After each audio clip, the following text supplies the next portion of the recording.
A man in Weir, Kansas wants to bring awareness to handicap accessibility. KOAM's Anthony Saviello shares his story. Chris Williams was involved in a car accident in the year 2000. An accident that left him. Basically, I'm a C5, C6 incomplete quadriplegic, so I'm paralyzed from my chest down.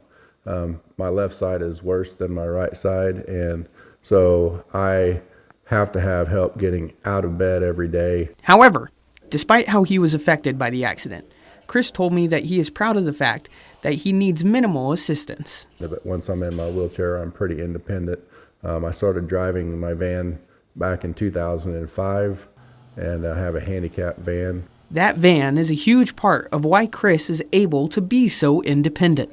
However, despite the technology, accessibility within the four-state area is hard to come by. There are specific handicap spots for vans, and they will usually say, vans only or van accessible only, and they'll even have van painted on the actual, the pavement. And so when I pull in there, a lot of times there'll be a vehicle that's a regular vehicle that's parked there.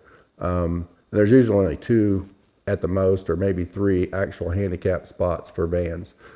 The spots that Chris is talking about usually have an area striped off where Chris can lower his ramp and exit or enter his vehicle. 8 times out of 10 when I go, there's somebody in it, or somebody will park next to me, and then I can't get back into my van unless I actually have somebody with me that has to, which is not really safe, but back my van up for me.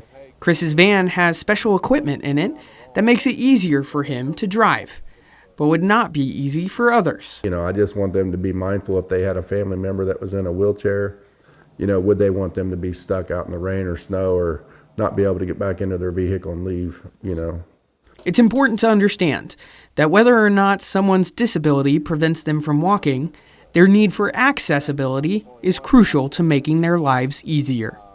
Reporting in Weir, I'm Anthony Saviello, KOAM News.